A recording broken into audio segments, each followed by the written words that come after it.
Good afternoon, and thank you so much for joining us for this week's Thursday with AARP Wisconsin streaming show. I'm Amber Miller, your hostess. This is a live show, which we're really excited about. We know we've been recording some, but this is live. So if you have any questions or comments for myself or for our guest, you can please post them below on Facebook.com page or our YouTube page. So as always, please check out the AARP Wisconsin website for all updated information regarding in-person and virtual events, volunteer opportunities, advocacy. All of that information can be found below at aarp.org/WI. Also, we are looking for volunteers to join our volunteer AARP Wisconsin family. So if you are interested in a volunteer opportunity within the state of Wisconsin, we might have one for you, both virtually and in person. If you're interested in learning more about volunteering with AARP Wisconsin, we encourage you to go to the website below, which is aarp.org/I want to volunteer, so the number 2 volunteer. There you'll find the volunteer opportunities and also an application that you can fill out. And once you fill that out and send it back to us, one of the AARP Wisconsin staff members will get back to you. But we'd love for you to join our family, and you can also find this information at the AARP Wisconsin website also. You might be able to see AARP Wisconsin at 2 events. So if you happen to be attending Summerfest between tonight and Saturday, please visit the AARP Rocks booth. This is our first year at Summerfest, and very interactive. Stop there. You can take photos, you can make music. It looks very interactive, so please stop there. And if you are an AARP member and you show your membership card, you actually get 2 opportunities to spin the wheel, and there are some very great prizes. So once again, Summerfest, that's starting tonight until this Saturday. We will also be next week from July 12th to the 14th. AARP Wisconsin will be at Farm Technology Days up in Loyal, Wisconsin. So we'll be there with the booth. If you happen to be there, please stop over and say hello. We'll have some information and resources regarding broadband, voter education, fraud and scams. You'll get to see a lot of the AARP staff and also volunteers. So once again, that is Farm Tech Days. Up in Loyal, Wisconsin, July 12th to the 14th. So please check us out there. I think you'll see us a lot more in the community, and we always love to see our AARP members and non-members.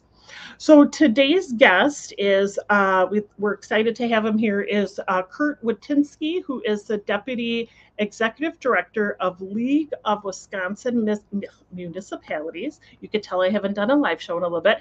To talk more about the local focus toolkit that came out earlier this year to address affordable housing, and we know how important that is. So I'd love to welcome Curt to this week's show. Hello, Curt. Hello, Amber. Thank you for having me.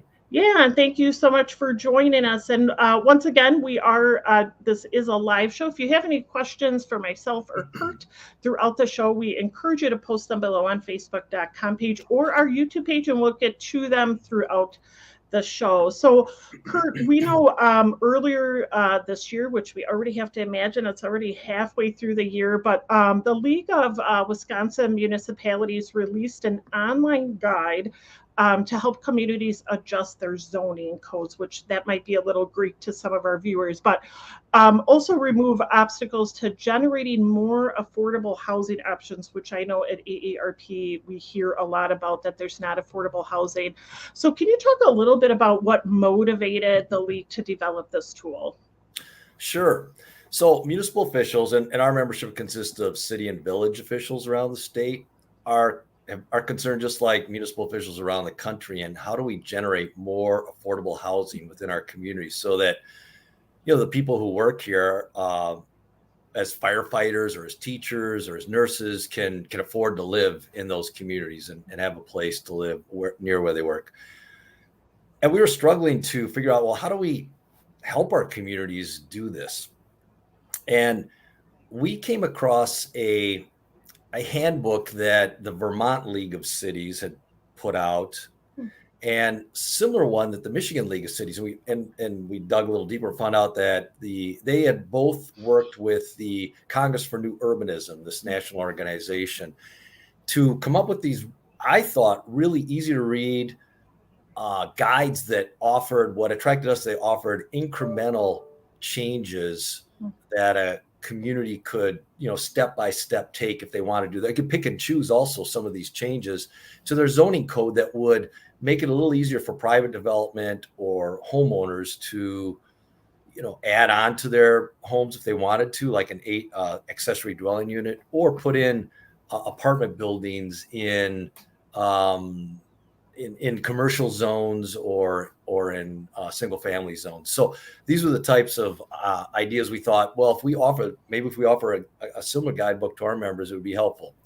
And so we reached out to the Congress for New Urbanism. They were very interested in helping us. And then we talked to some other stakeholders who had similar concerns, and including AARP Wisconsin, the Wisconsin Realtors Association, a commercial real estate group called NAIOP, which is Wisconsin-based, the Wisconsin Planning Association, the Wisconsin Housing and Economic Development Association, and the Wisconsin Builders Association. So all those stakeholders were immediately intrigued and interested because, they're all struggling too they have their own perspectives, but are interested in helping communities maybe remove some regulatory obstacles to creating housing in their communities. So once those stakeholders came together and were unified behind this project, it became pretty easy to work with Congress for New Urbanism to come up with the guidebook, which was published last February.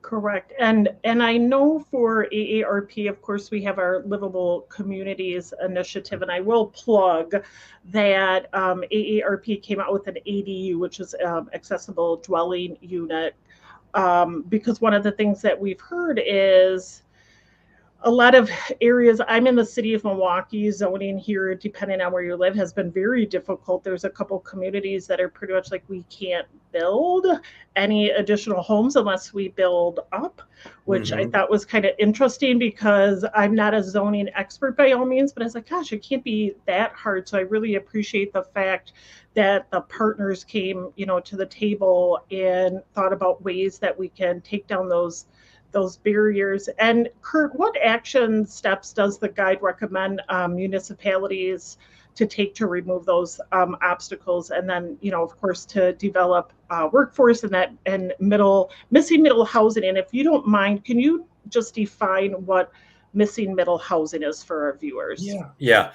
So I say workforce housing, affordable housing, multifamily housing, they all kind of encapsulate the same concept. And this missing middle is also more apartments, condominiums, multifamily housing, same kind of the different ways of saying the same thing. And so what action steps does the guide recommend municipalities to take? So as I said, what we liked about it, the guides in Vermont and Michigan, and which are replicated in this Wisconsin-centric guide that we published, are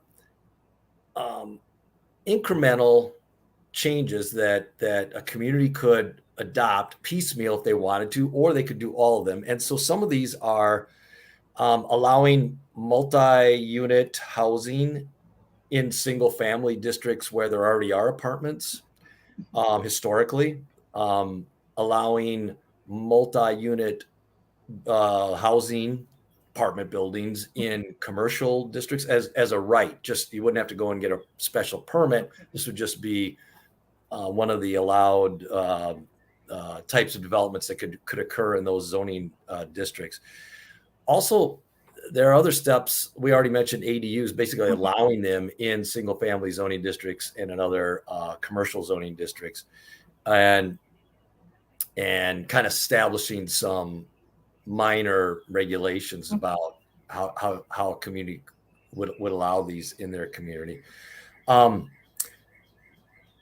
Allowing residential uses within downtowns and main street zoning districts. A lot of our communities maybe just allow commercial, and so this would broaden the opportunity to place housing in those districts.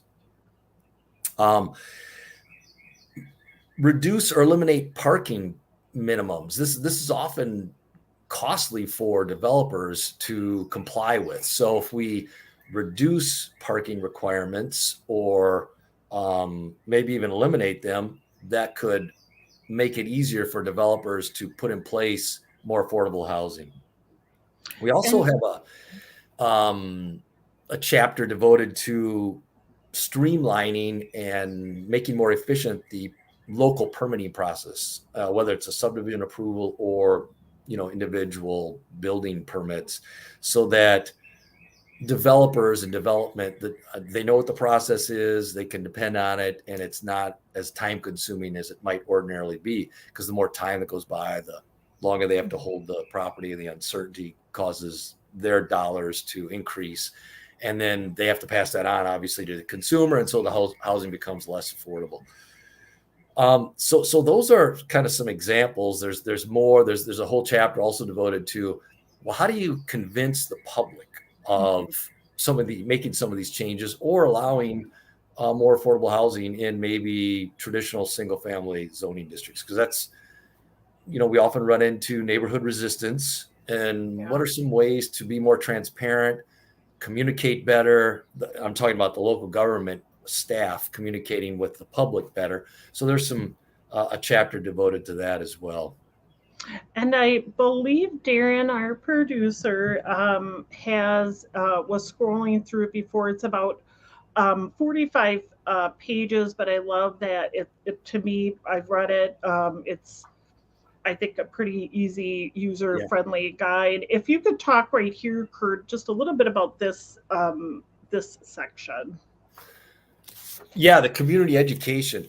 Yeah, so that's what I was referring to. We wanted to give local officials, local planning departments some, I don't know, best practices, ways to communicate with the public about, housing that might not be typical for a single family housing district, but would make it more affordable. And of course, we're talking mainly about apartments and multi-unit dwellings. And what this talks about is different ways to bring the public on board. Start out maybe by describing, well, where did you live? People who show up and are concerned and nervous about an apartment going up in their area. Mm-hmm. Well, where did you live when you initially started?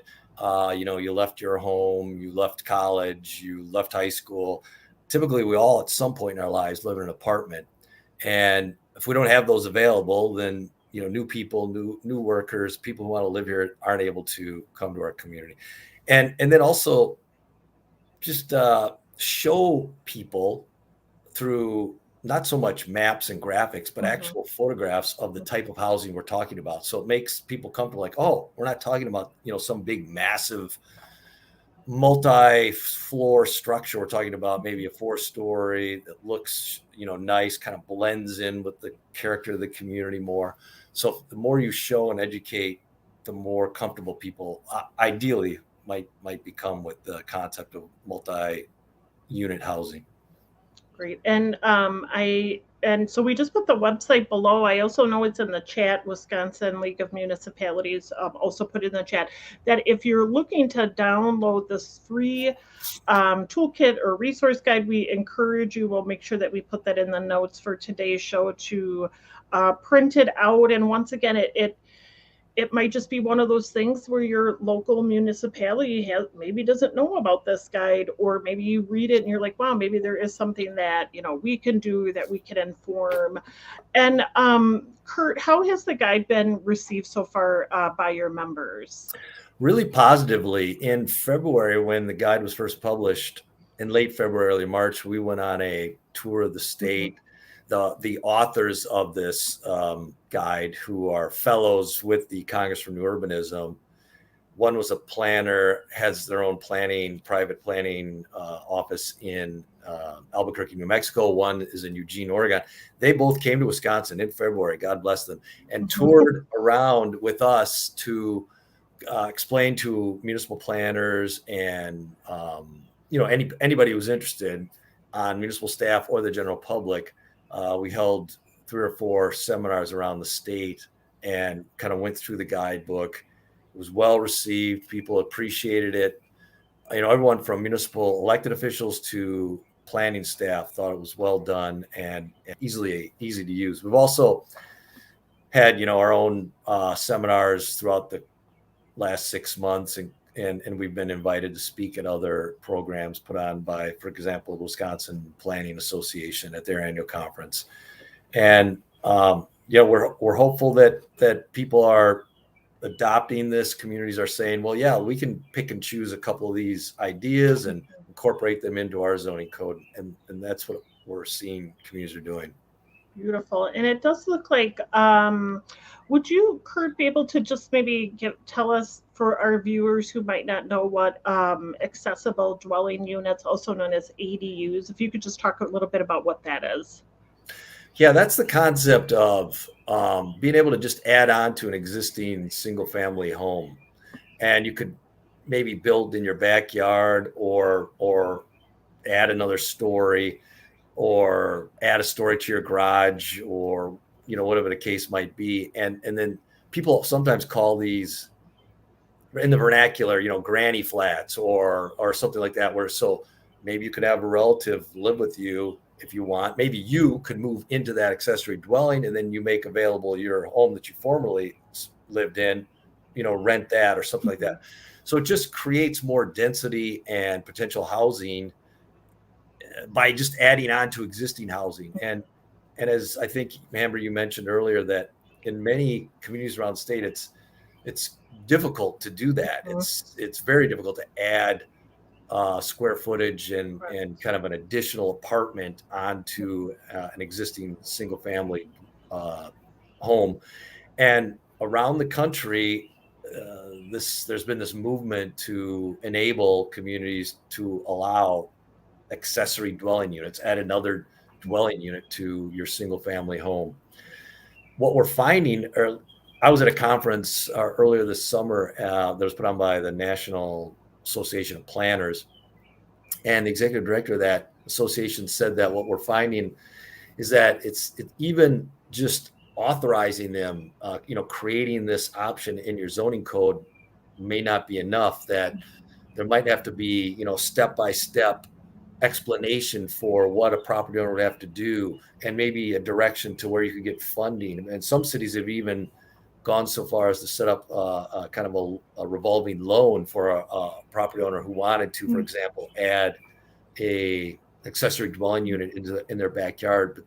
So this is the first step. This guidebook is the first step. It actually would just add language to your zoning code that would authorize these types of opportunities in your single family zoning classification.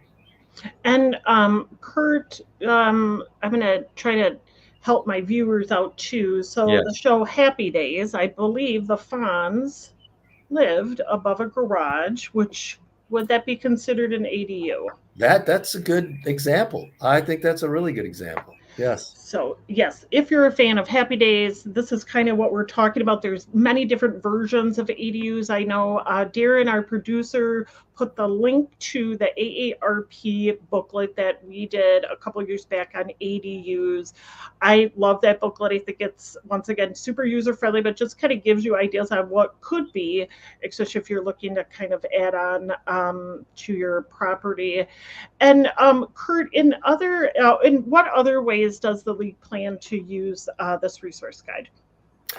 Well, we will continue to, we get a lot of turnover every year, so and new officials. So it'll be emphasized, every spring we'll kind of educate our members that, hey, we have this tool that's available here that, if housing is an issue, and where is it an issue in communities in Wisconsin, here's a tool that you can use to maybe eliminate some of the regulatory obstacles that currently exist in your zoning code. So it's really going to just be a matter of kind of repeating that message and making sure our members know that this tool is available.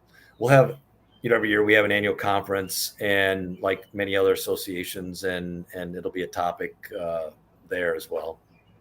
Great. Well, Curt, I want to thank you so much for joining us today. And I encourage our viewers to look at the League of Wisconsin Municipalities link. I also encourage you to go to to their Facebook and just their website in general. And then also visit the AARP resource guide regarding ADUs and some other information. But Curt, thank you so much for joining us today. We really appreciate you being here today. Thank you, Amber. My pleasure. Thank you. And as always, we like to plug upcoming events that might be of interest to you, and we'll bring those up in just a moment. Movies for grown-ups. So this Friday is No Ordinary Man. July 14th, Power Up Your Knowledge on Electric Vehicles. July 20th, Fraud Watch Wednesday, so all about investment scams. July 20th, Supercharge your job search, networking, and interview skills. That is in person in Milwaukee. So I believe this will be the first in-person event that we've had it in a little bit. And also Tuesday, July 26th, new options caregivers are using to reduce care at home challenges. So all of these are coming up. I encourage you to register or visit the website below or call 1-877-926-8300. Small dollar, big impact. Our next application is due July 19th, which is coming up. But we started this grant program a couple years back where municipalities, nonprofits, and similar can apply for a grant of up to $1,000 to make an impact in your community for innovative, out-of-the-box ideas, especially to support our 50-plus community. So if you're interested in applying, or if you want to look at past winners, you can go to aarp.org/WISDBI, which stands for Small Dollar Big Impact. For next week's show, we will be joined by Lisa Lampkins with our advocacy team. We're going to be talking about, it's that season already. It's going to be voting season. So we're going to talk a little bit about that and also information about AARP van tour that's coming up. So we encourage you to visit next Thursday, July 14th. That is a pre-recorded show, but still, please post your questions and comments and we'll make sure that myself or Lisa replies to them. But just once again, as a friendly reminder, if you are at Summerfest, please stop over to the AARP Rocks booth this weekend or stop over and visit us at Farm Tech Days up in Loyal, Wisconsin, July 12th to the 14th. We always appreciate you joining us. We look forward to seeing you next week. And until then, take care.